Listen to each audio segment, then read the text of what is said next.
जय हिंद। आप सभी को हमारे चैनल में बहुत बहुत स्वागत है।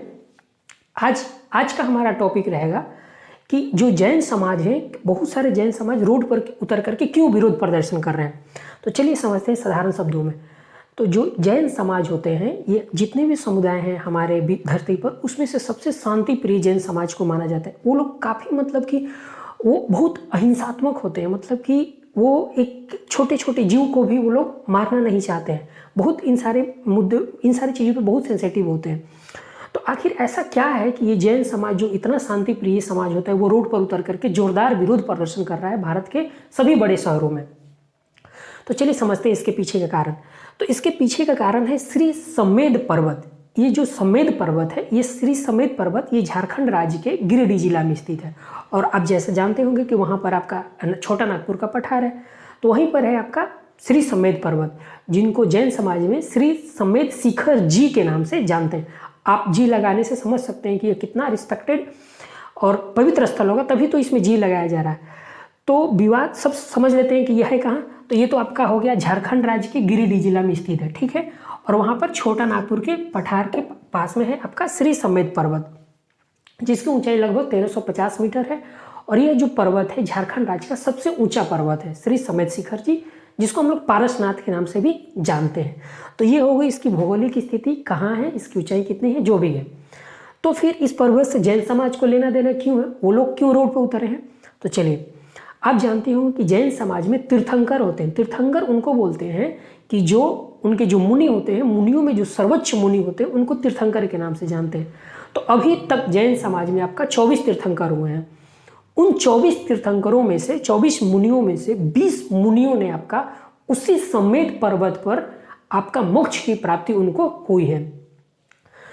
आप समझ सकते हैं कि 24 तीर्थंकर है, 24 में से 20 मुनियों का वहां पर मोक्ष की प्राप्ति हुई है। तो इन कारणों से वह जो पर्वत है वो काफ़ी पवित्र स्थल बन जाता है जैन समाज के लिए, ठीक है। सिर्फ 4 तीर्थंकर को छोड़ देंगे तो उस 24 में से जो आपका 23वें तीर्थंकर है पार्श्वनाथ, तो उनका भी आपका मोक्ष की प्राप्ति आपका वहीं पर हुआ था, श्री समेत शिखर पर। और जो 24 में से जो 4 बचे हैं, जिसमें से पहले थे आपका पहला आदिनाथ, जिनको ऋषभ देव के नाम से जानते हैं। तो ये जो ऋषभ देव थे, इनके मोक्ष की प्राप्ति कैलाश पर्वत, थोड़ा सा समझ 4 है बस जानकारी के लिए थोड़ा सा। तो इनका कैलाश पर्वत पर मोक्ष की प्राप्ति हुआ था, जो प्रथम थे ऋषभ देव। फिर 12वें जो थे आपका वासुपीज, उनका चंपापुरी में। और 22वें अरिष्टनेमि में। इनका संबंध कृष्ण से भी जोड़ा जाता है कि इनका ये कृष्ण, श्री भगवान श्री कृष्ण के निकट संबंधित है। तो इनका मोक्ष स्थल है गिरनार पर्वत। और जो 24वें हमारे महावीर, भगवान महावीर, उनका है पावापुरी। इन चारों को छोड़ने के बाद सभी का आपका मोक्ष की प्राप्ति स्थल हो गया श्री समेत पर्वत, जिसको श्री समेत शिखर जी के नाम से भी जानते हैं। तो हुआ ये है, विवाद का होने के कारण सबसे बड़ा ये है कि कुछ दिन पहले, मतलब कि सबसे 2019 में इसको सेंट्रल गवर्नमेंट ने इको सेंसिटिव जोन घोषित कर दिया था। मतलब कि पर्यावरण की दृष्टि से काफ़ी संवेदनशील है और इसकी रक्षा की जानी चाहिए। पेड़ अवैध खनन या अवैध पत्थरों का खनन, अवैध पेड़ को नहीं काटना, इस तरह का वो लोग एक रेजोल्यूशन पास किए थे वहाँ पे, ये प्रकृति को देखते हुए। लेकिन हुआ क्या कि उसके बाद कुछ ही दिनों के बाद हमारे वहाँ की जो स्टेट गवर्नमेंट है अभी तत्काल में, जो वहाँ के सीएम है श्री हेमंत सोरेन जी, उन्होंने क्या किया कि इस जो श्री समेत शिखर जी था, यह एक पवित्र स्थल के रूप में जाना जाता था जैनियों के माध्यम से। इसको उन्होंने पर्यटन स्थल के रूप में वहाँ पर घोषित कर दिया गया। मतलब कि जो तीर्थ स्थल था वो अब पर्यटन स्थल बन गया। अब पर्यटन स्थल बन जाने से वहाँ पर, ऐसे पहले भी वहाँ पे बहुत सारे लोग जाते थे, लेकिन वहाँ पे एक सिस्टम होता था, उस सिस्टम के माध्यम से सारे लोग जाते थे, घूम करके वापस आते थे। लेकिन पर्यटन स्थल बन जाने से वहाँ पर काफ़ी जैन सैलाब जाएगा। फिर वहाँ पर जो वहाँ शांति भंग हो जाएगी। जैन समाज का कहना है कि पर्यटन स्थल बनने से शांति भंग हो जाएगी, और वो पर्यटन स्थल नहीं है, वो एक तीर्थ स्थल है। और जैसे ही वो पर्यटन स्थल बनेगा तो वहाँ एक मनोरंजन का स्थल बन जाएगा, जो पहले शांति, मोक्ष या आत्मज्ञान के लिए, ऐसे करने के लिए कुछ लोग जाते थे, और जैन समाज तो खास करके।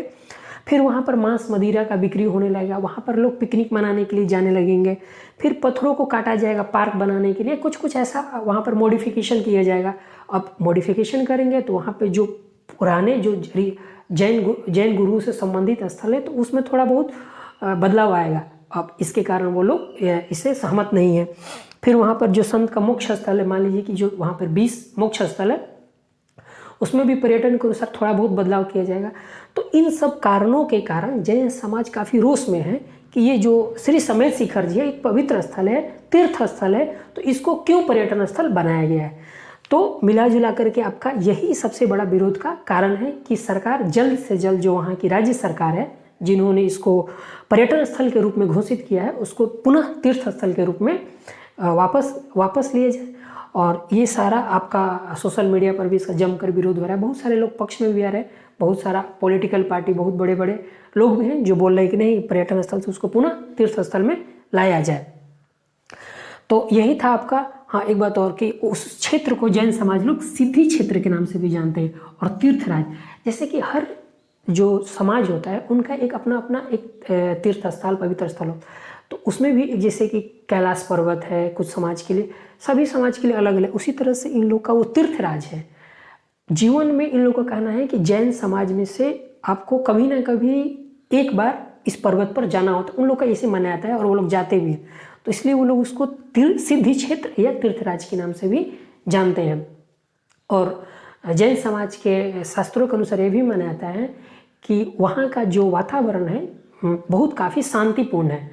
और शांतिपूर्ण यहाँ तक शांतिपूर्ण है कि जो स्वाभाविक रूप से हिंसक पशु होते हैं, बाघ और शेर, वो भी अहिंसात्मक रूप से रहते हैं। मतलब कि वो लोग बाहरी जानवर, बाहरी जंगलों की तरह जितना वो लोग हिंसात्मक रूप से व्यवहार करते हैं, इस क्षेत्र में वो लोग काफ़ी अहिंसा, बहुत मतलब कि वो अपने व्यवहार से काफ़ी अलग रूप से वहाँ पर व्यवहार करते हैं। तो ये सब वहाँ के जैन मुनियों के वातावरण के कारण ही है। तो यही एक था छोटी सी जानकारी। आशा करते हैं कि आपको ये छोटी सी जानकारी अच्छी लगी होगी। मिलते हैं अगले वीडियो में, तब तक के लिए जय हिंद।